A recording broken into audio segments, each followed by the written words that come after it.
So I went to TwitchCon 2022 in San Diego, and what did I think? What's up, YouTube? Thanks for checking out my channel. Be sure to follow my socials below and come to my Twitch stream at Acting Like Jenny. I'm online every night at 8 p.m. Pacific. Come by, especially if you love horror games and connecting in genuine community and authentic talks about healing and sharing our voices. We all deserve to be heard. All right, I went to TwitchCon 2022 in San Diego. Let's get right into it. What was it like?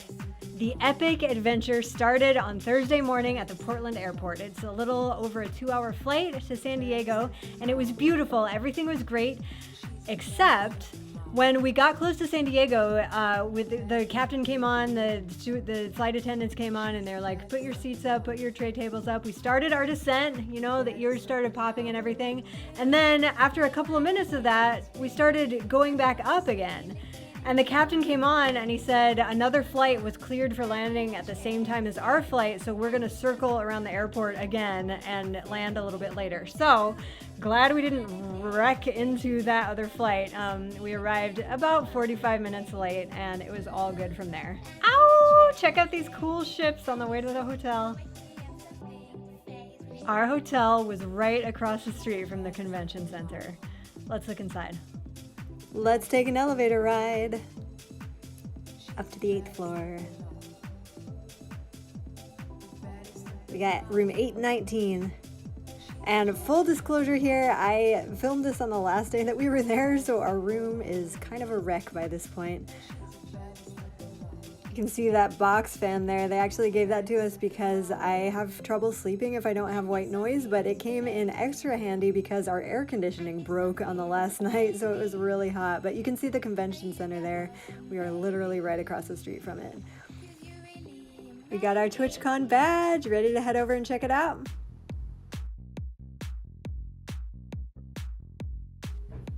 See those stairs up there on the convention center? There's probably like 5 flights of them, and on our last morning before getting on the flight and sitting for a couple hours, I went and jogged up and down them, and my legs are still sore like 3 days later. It was crazy. It was a great workout. Crossing the street, waiting for that train. Sometimes a train would go by on those train tracks and you'd have to wait. Luckily, we never got stuck behind it for a long time, but you could see it out the window from our hotel room. Sometimes a train would come through, or like multiple trains at once, and people would be stuck at that crosswalk waiting to get across for a while. You can see there's this long walkway out in front of the convention center, and on the last day we were there, my amazing mod Ambi met me outside and gave me this gift, an early birthday gift that she had prepared for me. She made this unicorn. Tommy could enter through the partner entrance over there, but everybody else, the affiliates and community members, had a separate entrance. They said they had a bag size policy, but they weren't too strict about it, which was really great because on the last day we had to give away a bunch of t-shirts. We had to carry them in, so it was nice to let people in with bigger bags than what they said. I was also really impressed with their mask requirements. People did get a little bit less strict about it by the 3rd day, but still, like, most people were masked. And you can see here, it's like super crowded, but I'm filming this on the last day, and if you can believe it, it was like way more crowded on the days before that. This is the end of the day on Sunday, so a lot of people were already leaving to catch their flight, so it was actually less crowded right now than what it was at the height. This is the loot cave over here. We waited in line in order to be able to get into this area so you could shop around and buy stuff. And we made sure to get in on the first day because, as you can see, it's like really cleaned out by now, so we made sure to get in when everything was still in stock. You could get all the sizes that you needed and whatever. We got some great stuff. I don't know what this statue is, but he's amazing. I want one in my house. Also, not really sure what Goose Goose Duck is, but there were people walking around in duck and goose costumes. It was funny. This Lost Ark game looks really intriguing. This setup was like a magical Hobbit world or something.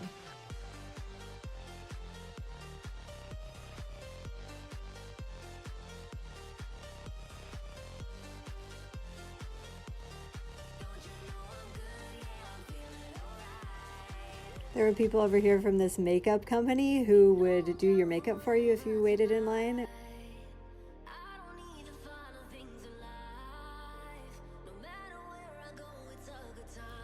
So many fun costumes.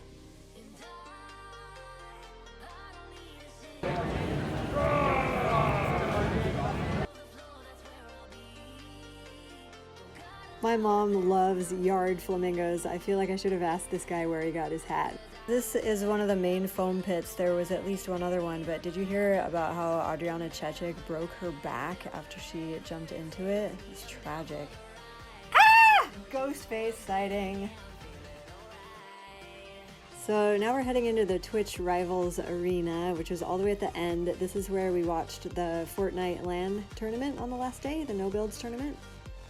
It was kind of a bummer that they let some of the teams play from home, and actually the team that was in Italy won the whole thing. But I love the lighting in here, and you can see the streamers from each side of the stage.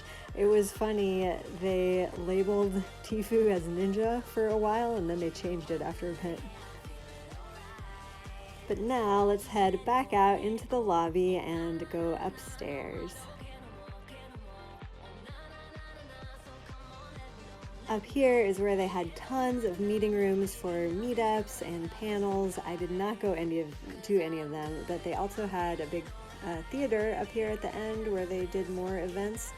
And then you're going to be able to see our hotel through the windows on the right here.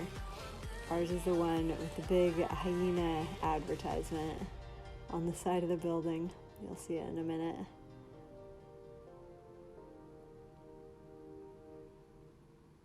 There you go, there's our hotel.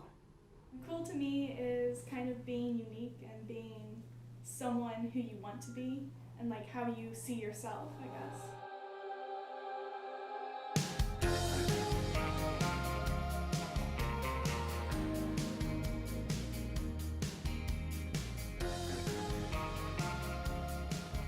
Out through these doors across the courtyard is where there was the artist alley and the meet and greets for all your favorite huge Twitch streamers to go and get pictures taken and autographs and stuff like that.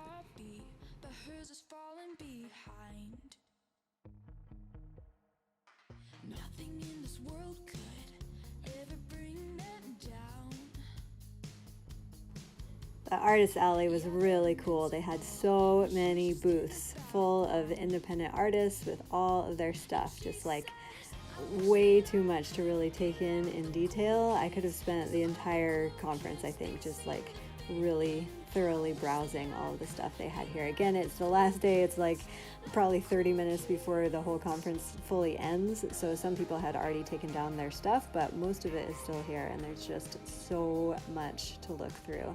I got some amazing pins for my family members for Christmas. Shh, don't tell them. And then out these doors at the back, there was like another hangout area. They had music playing and people dancing. You could get food out here and just hang out and chill. TwitchCon was amazing.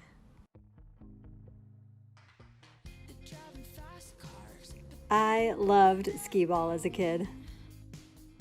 So as you can see, the convention was chaotic, busy, full of so many things going on.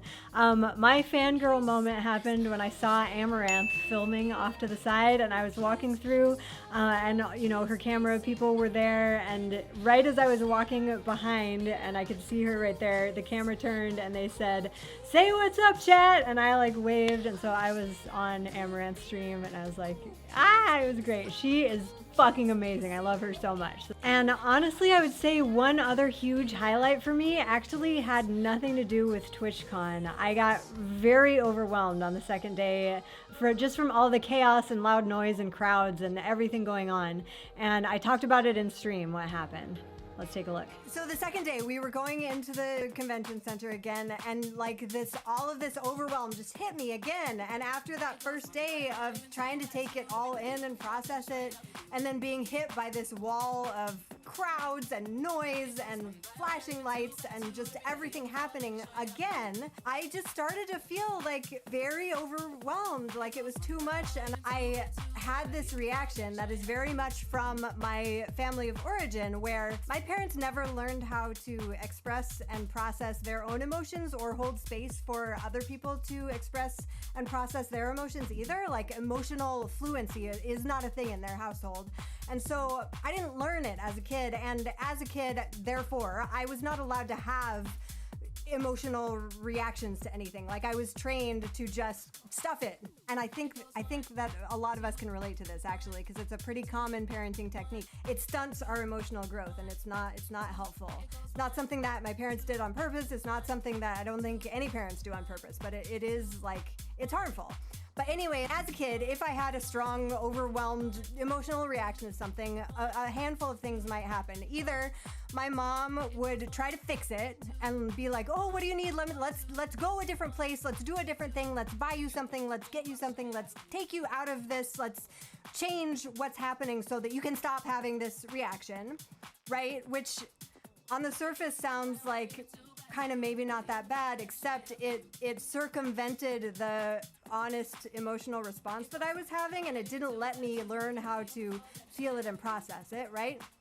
Or another thing that might happen that would more commonly come from my dad would be like, oh, I can't do this. Don't do this. You go like take care of whatever you need to take care of and come back when you can be pleasant again, type of thing, right?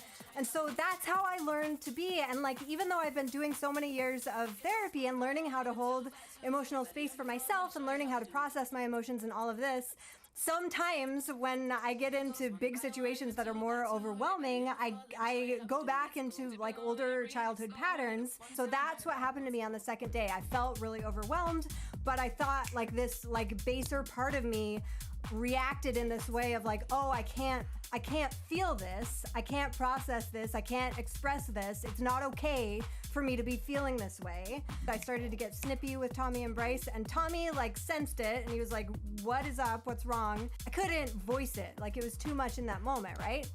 And so Tommy like went away and took a moment for himself, and Bryce was there with me, and he like so gently, we were outside, we were in this like lobby area, and he was like, hey, like what's up? Are you okay? Just like so gently, not expecting anything. And it was so meaningful for him to do that, and I was able to share a little bit of what I just said with him. Or I think what I said first is like, I don't know if this makes sense to you, but I'm having a really hard time enjoying myself right now. I'm feeling really overwhelmed, and the narrative in my head is telling me that makes me an asshole because we're all supposed to be having a good time right now, and I feel like an asshole because I'm like too overwhelmed to enjoy myself right now. And he said, it's okay to feel that way. I totally get it. It's okay to feel overwhelmed, is all he said. It's like so simple, but it blew my mind because he's this amazing human being who knows how to hold emotional space for people like that. Just that is so simple and so important when we can like be with somebody who's having some kind of an emotion and like see them and say, that's okay. Like, you don't have to feel a certain way right now. Right? And it was just incredible. And so, and then like just that little interaction helped me to be able to like process what I was feeling a little bit. And then that massive overwhelming feeling started to go away, and I was able to like jump back into the day and enjoy it.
by daylight.